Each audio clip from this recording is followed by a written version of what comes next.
Hey Samantha, just giving you some feedback on your overall newsletter design. Um, and looking at the design, I know you questioned whether or not you really want to go into graphic design, and I think overall you do a really nice job. I do think there are some issues that you need to address. Overall, when I look at your projects, a lot of the small details that I think would be resolved if you spend a little bit more time in the planning portion of the assignment. But again, let's talk to this one specifically. Um, this, you had a lot of I know back and forth over the column organization, and in reading through the detailed description that was in the textbook, I know that was kind of difficult for you. And but when you did read it, and when you did come up with the three-column organization, it works out really well.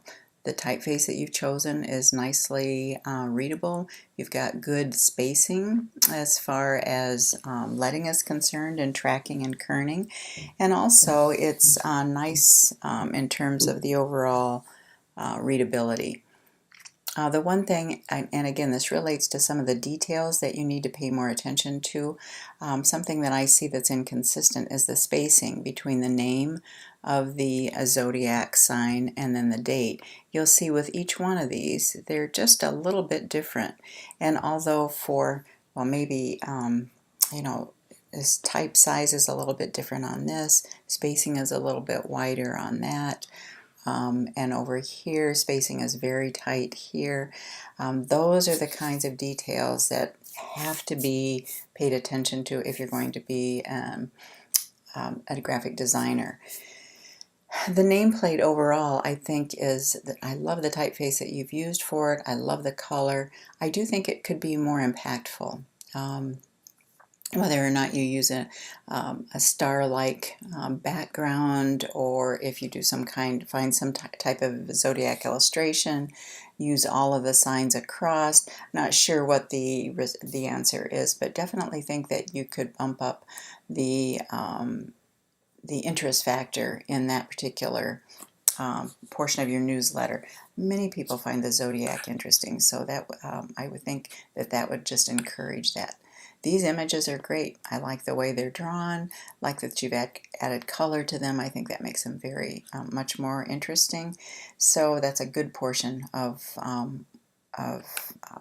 attracting an audience to a particular portion of your newsletter. I think that this needs some work, the masthead as well as the nameplate, but the masthead needs some work in that if you look at it where we're looking at it now, the focal point is on this big gray box, and you really want the focal point on your nameplate and the article or information that's inside it. I would change up this and definitely add some space as it relates to the edges of this. It's easily done in InDesign, both for this box as well as this box, as well as how closely you have it aligned over here to this column.